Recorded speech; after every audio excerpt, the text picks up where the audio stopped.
Hello, people of the internet, or I should say, hello, the Confused Tenor Society. I love that. Thank you so much for the people who partook in the poll. I'm going to talk a little bit later about that, but we're not changing the channel. Don't freak out. Okay, I'm not renaming the entire channel. It's just, what is it? I will be launching membership soon to this channel, in which you are able to become a member of the Confused Tenor Society and be able to get perks depending on the level of membership that you have. So we're starting with priority reply to your many technique comments that I try my best to reply to you all, but I just unfortunately don't have the time to be everywhere at once. So priority replies to comments all the way to exclusive membership videos, and even at the tippity top, a private free vocal session with yours truly.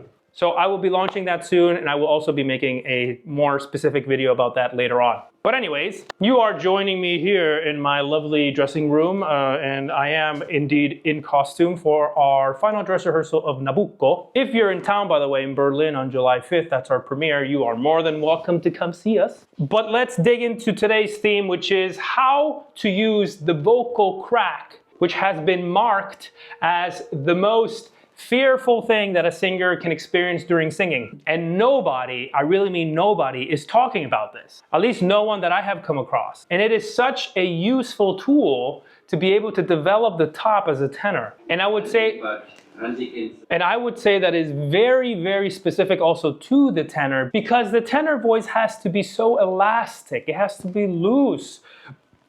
It has to be very flexible, very rubbery. As we ascend, we want to make sure we stretch the chords and thin them. We can't keep them tight and thick and small. So being able to use the vocal crack as a development tool to let go of tension and weight as we ascend is a fantastic idea. But the problem is that most people run away from the vocal crack. They go, ah, oh God, oh God, oh God, and run away from it. I want you to embrace it. I want you to love it, to hug it, to use the vocal crack as a tool to ascend the upper register in a way that lets go of any weight, tension, and allows the vocal cords to thin. There are two reasons why we crack when we sing. Number one, vincero, vince. We're trying to compress our larynx so much. We're trying to keep that larynx low and keep it down there to the point that literally we're using all our musculature to maintain that larynx low and tense and compressed. And the larynx literally says, enough. It says, I need to be free. I need to relax. I need to release this tension of compression. So it shoots up and resets. In other words, the vocal crack is a result of the larynx telling you, hey, I'm too tense. You're keeping me in one spot, too compressed, too tight. There's no room for me to be free and loose. So I need to relax. So it jumps up and resets into a more relaxed position. So it's a great method to find a very relaxed, loose larynx. Number two, when it jumps up, it switches to that falsetto register, and when it resets down, it switches back to the chest register. In other words, if this is a vocal crack, if I were to slow down time, it would go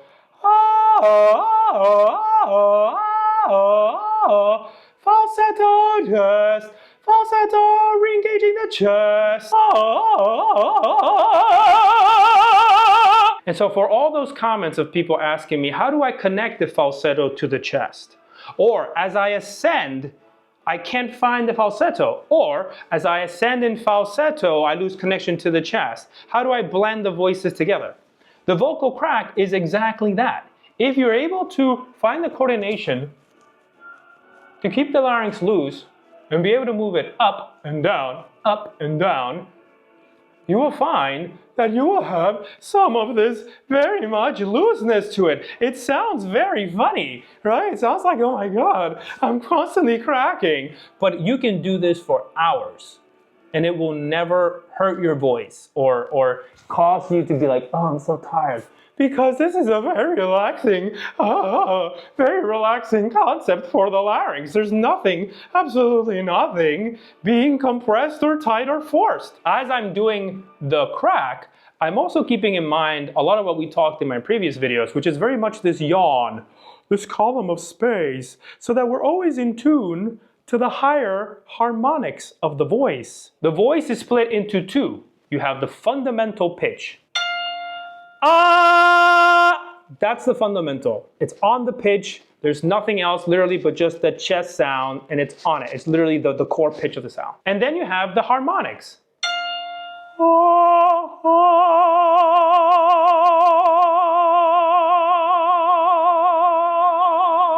Which is all the overtones. And that is sort of where we want to have this as tenors. And it's all the overtones. And that is really what's gonna carry the voice over the orchestra. Unfortunately, my dear tenors, we cannot be like baritones or basses in which we can just face the orchestra full on and let's do it, let's go. When you're in a stage like this one with a massive orchestra, massive theater, and your first instinct is to go for that fundamental sound like a fight the orchestra, that's gonna be your first inclination and you will die. You have to trust, you have to take this leap of faith that this idea, this sort of sigh, it's always like the inflection is high. It's not here, it's not here.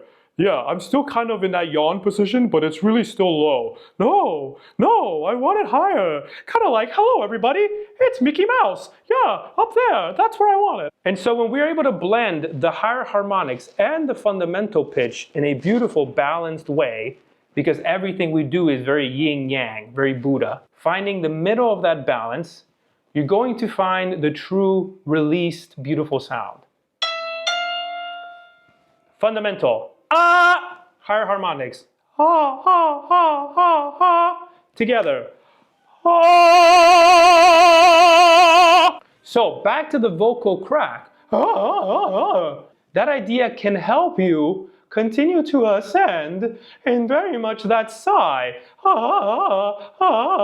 But since you're constantly switching to the falsetto register because you're allowing the larynx to jump up, you're not carrying that extra weight of the chest.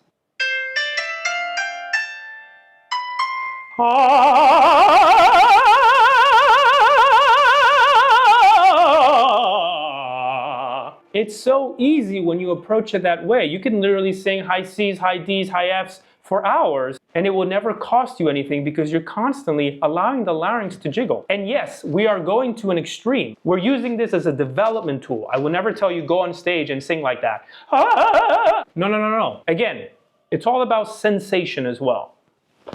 Close your ears right now. We're intentionally making ugly sounds, and we're only preoccupied on the sensation.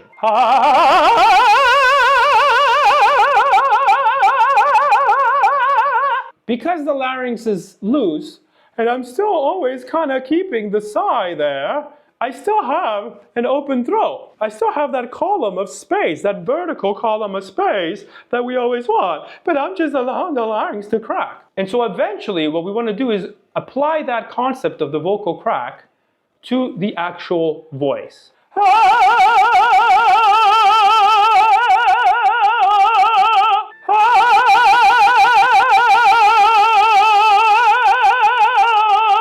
The only difference really is that if this is the larynx, when we're doing the vocal crack intentionally,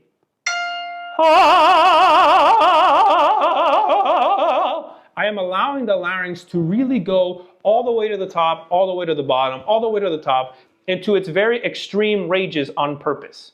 And that's why it cracks. This is very similar to yodeling. I don't know how to yodel, but whatever. All we want to do is instead of allowing it to be like this, When we want to apply it to our singing, we want to keep the sensation, but just allow it to vibrate in a smaller, more controlled space, but still very free. I think it was Joyce Donato who said that singing is the control of loss of control. And when it comes to this, it absolutely applies. This would be loss of control. Which is great to use it as a development tool because it's very relaxing. Oh my God, it's very loose and elastic, and that is what the tenor is supposed to be. But now what we want to do is control that loss of control. So instead of allowing it to jump up like this, lower the larynx. Yes, the larynx does have to be low. Everyone says this. But nobody says that the larynx also has to be free. So picture a little imaginary square where you want to lower your larynx. And once it's there, allow it to be free. So if this is the extreme, and this is your imaginary square, allow it to vibrate.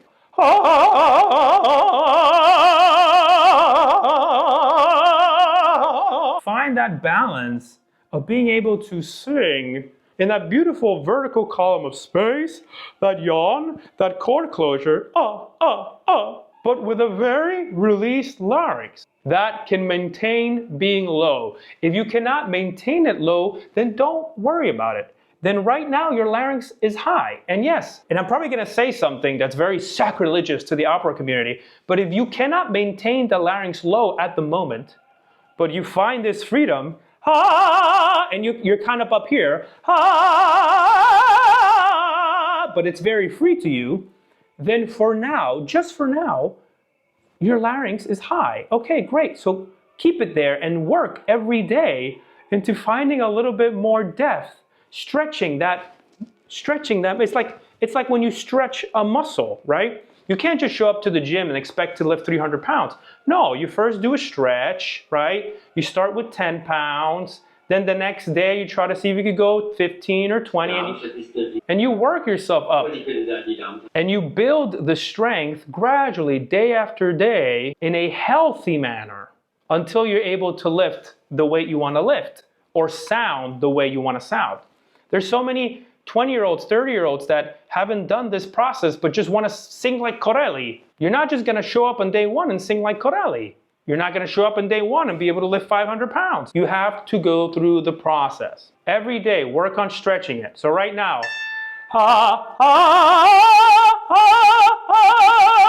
okay, fine, you're there now. At least it's free and loose. Now, every day, a little bit lower, without it getting compressed, without losing the sigh, without it losing that buoyancy, elasticity, and being able to keep the larynx very free, without losing all that.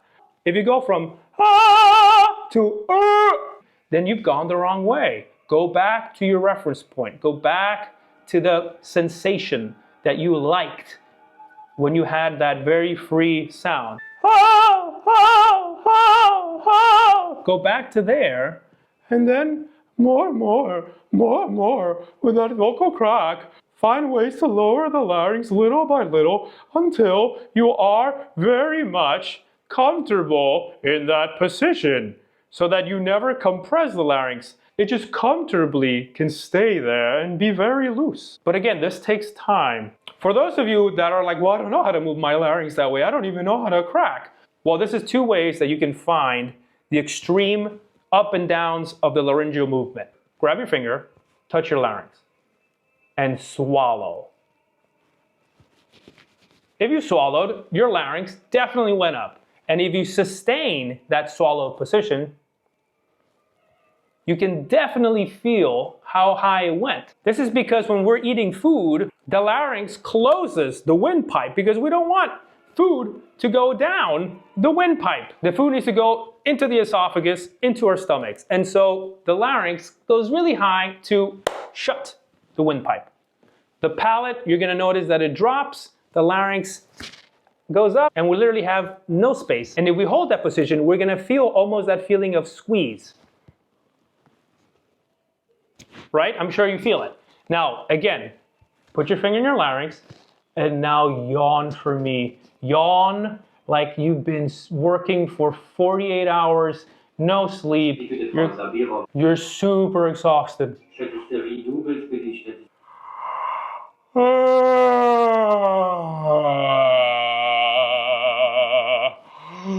You see how low it went? So now you have two methods in understanding how to be able to cause the extremes of the laryngeal movement. Swallow, yawn. And if you get very good at this, if you get the coordination to be able to move your larynx at will, move it at will, but also disconnect it from the front of your tongue and the jaw.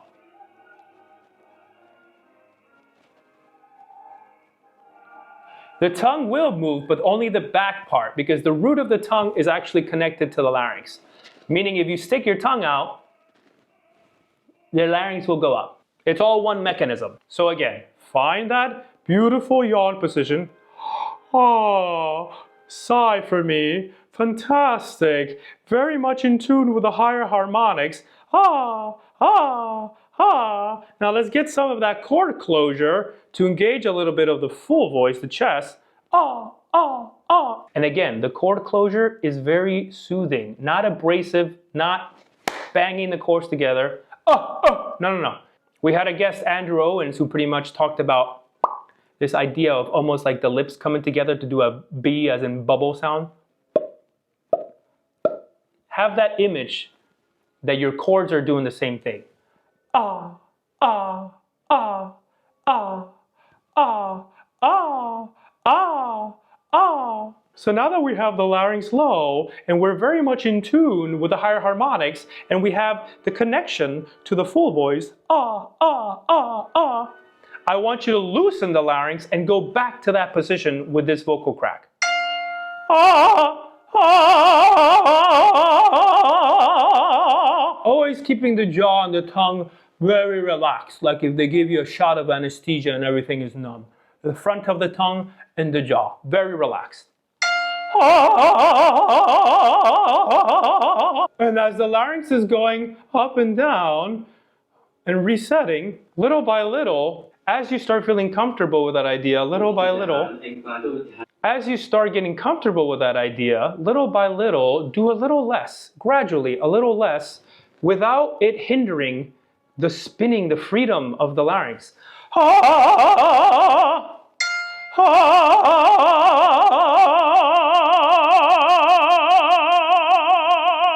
So you can keep that sensation of this release sound that it's ugly, sure it's ugly, but it's so released. You can take that super high and super low and super high and super low because it's actually allowing your chords to stretch and thin. Look at that.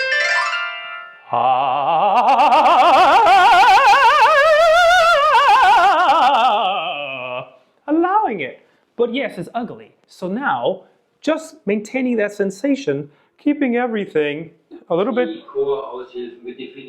more constrained, taking it back a little bit, but never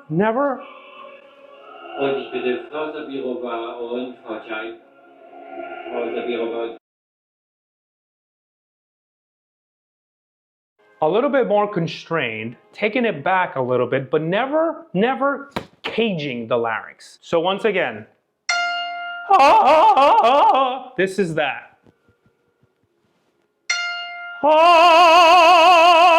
This is this.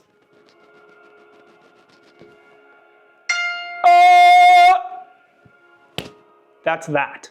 Use the vocal crack as you ascend. It's a fantastic tool. Don't be scared of it. If you're doing your scales as you warm up and you crack, fantastic. Thank your larynx for telling you, oh, I let it jump. Oh, it was probably tense, that's why it's jumped. Oh, it's telling me I need to loosen up the voice a little bit. This helped me discover my voice. Once I ran towards the vocal crack, and I even used it on my scales. To this day, I still warm up on the vocal crack. When I realized the looseness feeling and the fantastic sensation it gives you, because there's no way you can hurt yourself. As long as you're keeping it always in this position, very sighful, very gentle, very soothing, that's how I discovered my voice. ah,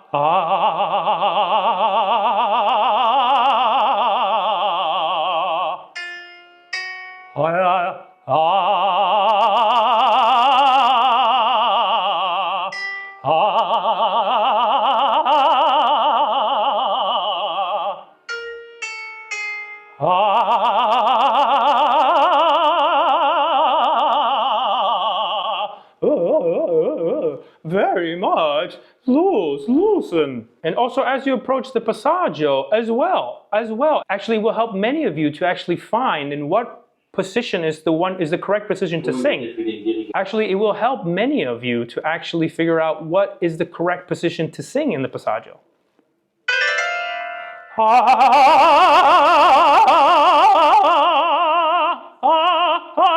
That's the correct position.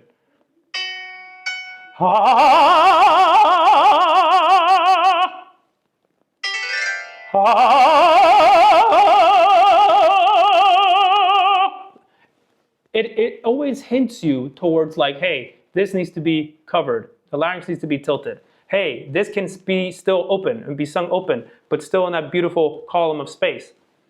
It gives you hints. And another quick tip to help you out also in the passagio is that instead of ascending from the bottom to the passagio, descend from a high note. As long as the high note is very healthy and in a good spot and very released and resonant, and it has all those elements we talked about, the yawn, the free larynx, the chord closure, as long as the high note is great, as you descend to the passagio, it will also tell you exactly where you need to be singing.